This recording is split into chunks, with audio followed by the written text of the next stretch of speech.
Let's all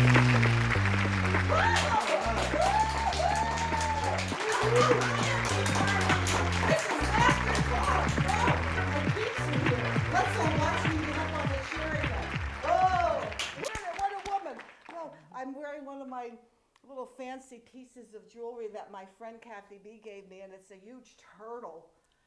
I don't think it's a diamond because I know she's wealthy, but I think she would keep it for herself, but it's shiny. I love shiny things. Whoa, is everybody ready for Christmas? Yeah. Oh, yay. Listen to the enthusiasm. Is everybody ready for Christmas? Woo! Okay, well, you know, it's another day with a wonderful new guest, and I'm loving this because I get to see Sam sometimes, and it's always a treat. And and Samantha is an actor at the Next Stage Theater, and Happily Whatever After. I love that. And the Angel Academy and Vampire Masquerade, which I want you to talk about because I know you've been doing that for a while, and I like love stories about vampires. You know, it makes me think back on the old days of Bela Lugosi and everything. But you've got a lot of videos and things you've been doing, which I really enjoy. There was one in a wedding. I like those. I love those videos. That was so much fun. Yes. Oh my God. You know what? Let's bring Samantha up here right now. Samantha Waggoner. Talk to us. Woo! Wow. Now I get to get up here. I love your hat, and I love you came in with the most adorable leopard jacket too, and you just always look so cute.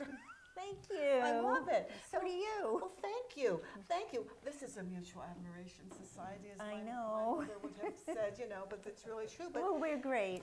yeah, you know, that's, and I know you for a while now. We watch each other on Facebook, and I know that you do a lot of things.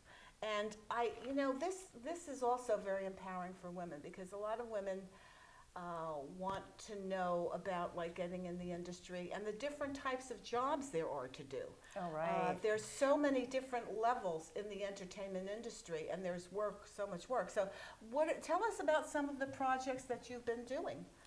Well, when I first started a long time ago. You came in from New York, right? New York, yeah. Wow. So I went to Sister. school there. Yeah. Going to school there, I just finally decided to try acting school, and I loved it. It just opened up the world, and it still does. It's just, even after stopping and going back to it, it just completely opened up a new world again. And it felt the same. It was like going back to your family. And it was amazing. And it still is, only it's so different now. What are some of the biggest differences that you find with it? Oh my God, it was crazy. Back then, you had to be signed to a major studio to get any work. Now, you don't have to be signed to a major anything. Yeah, you know, you just go and you market yourself. Yeah. That's very true. It's given us all an opportunity, even for me in the other end with the writing and the putting projects out there, because with digital, like you say, you don't have to do things with the studio anymore. You can really make and create yourself. And it's a lot of work, but it's worth it. It is a lot of work, but you know, you have to stay on top of a lot of things, and you know, then you just, sometimes things just happen. Yeah. And that's what I find so amazing is the people involved in the industry. And that I've met, and that, you know, they just turned into my really good friends. Yeah. And when, you know, I've met some of the nicest, warmest, most spiritual people out in this area. So have I. Yeah. I'll have to tell you, one time I was a cocktail waitress at the Hollywood Roosevelt. I love that place. Oh, wow. This was back before, in the old days, like in the early 80s, before they changed over and fixed it. Yes. It was amazing. And I had cocktail waitress before in Alaska. Wow. And I had literally no training. So I said, you know, what's going on with this waitress? I came in there to visit with a friend, and he was a showcase manager. And he's since departed, but he was amazing too, and he knew everybody. So I ended up getting called to come in and waitress that weekend, and since it was just right by my house, I walked over. Nice. Yeah. That's what's nice So, about the Hollywood area. Boulevard, just walk over. So then I started meeting these people, and people would come in like Tony Perkins, Drew Barrymore's uncle, John, a good friend, Christian Brando, Marlon's son. Yeah, Marlon's son. Yeah. And he was the nicest, sweetest guy ever. Yeah. You know, I used to joke with him all the time, you know, and if anything needed to be done, if like we ran out of any beer, God forbid. Christian, we're out of beer. Oh no, what do I do? You know, how can I help? Well, can you go to the liquor store? Boom. Nice. On crutches. He went to the liquor store. Wow, what a trooper. He must have needed that beer. He did like his beer, I have to say. Yeah. Well, that's awesome. But tell us more about this Vampire Masquerade that you do. That you do yearly? Is that something that comes I out have every been doing it for consecutively about 2 years, and in between other shows came up, so I would just come in every once in a while when they needed me. Okay. So that was great. I started out as the evil witch. Nice. That's a power position. Hey. That's what I needed.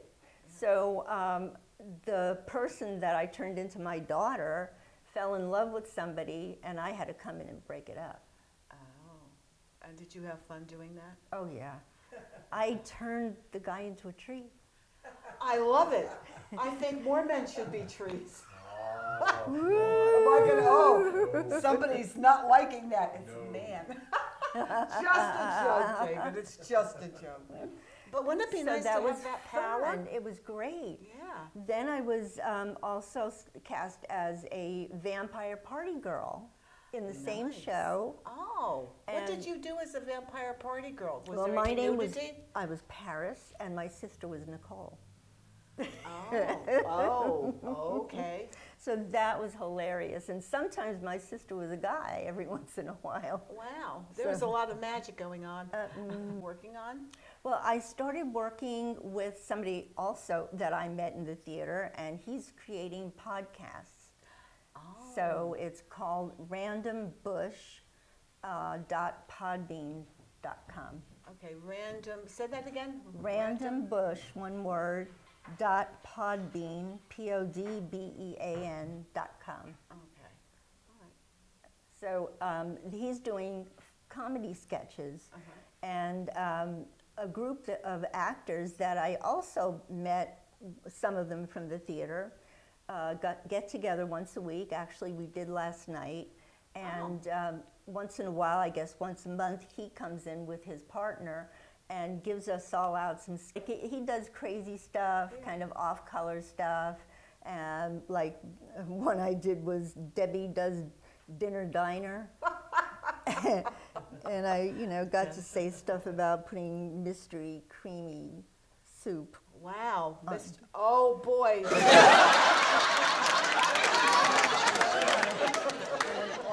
And I ordered some a basket of small dicks. Oh, wow. You're mighty and racy. You should listen to it. I guess everybody should listen to it. And say that address again, because I'm sure after hearing that, your bag of dicks, that everybody will want to watch this podcast. So say the name again. It's Random Bush, RANDOM Bush, randombush.podbean.com. I just love it. That must be a lot of fun. It is. And it's so great. like, woo! That's We're all awesome. working. We're doing something, and that's what's important. Yeah. Well, Samantha, thank you so much. I appreciate it. And You're people welcome. can. I'm going to post you up and let you know when our show is up. And anything if I can help you with anything, let me know. Great. And keep watching Laughter Talks. And everybody subscribe to Laughter Talks, okay? That would be a magnificent thing to do. And keep coming back because we love you, and keep laughing. Bye. Bye. Yeah. Woo!